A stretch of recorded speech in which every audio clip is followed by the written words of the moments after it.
So some of our staff was out at Camp Geneva last week, and it was a great time, from relationships with kids, telling them about the love of Christ, to sitting with the counselors and praying with the college students. Really, our college ministry here at First has been taking off in the last year or so, and that's a lot in part from the relationships with Geneva staff from these weeks.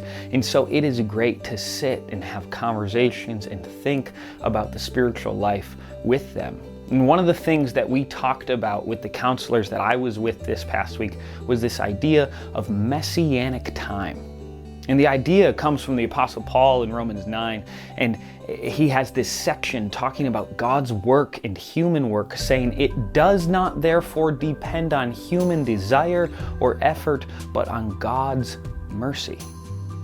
And really, messianic time is this way of living as we follow Jesus, Messiah, confident in the work of Jesus in this world, and that through the breadth of time, God will accomplish His work through us, but not by our power, but His.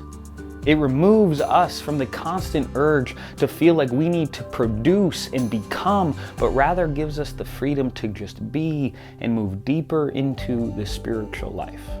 And I think counselors at camp feel this because they don't have places to be or things to accomplish or products to produce, but rather just people to be present to.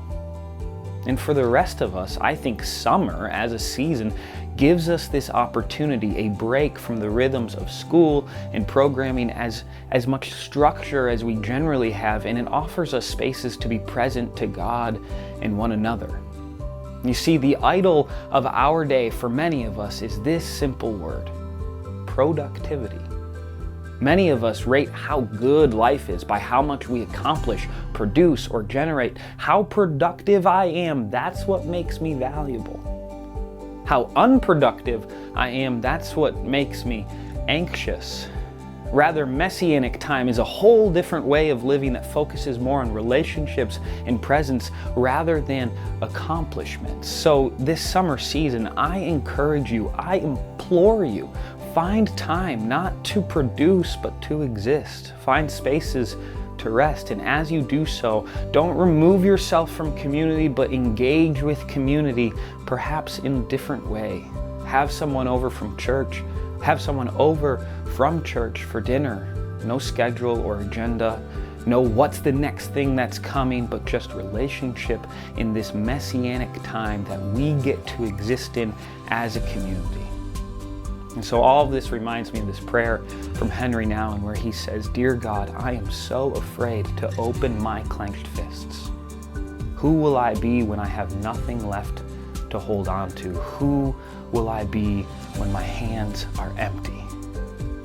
So God, give me the grace to discover that I am not what I produce, but what you give to me. Grace and peace, friends. Have a good week.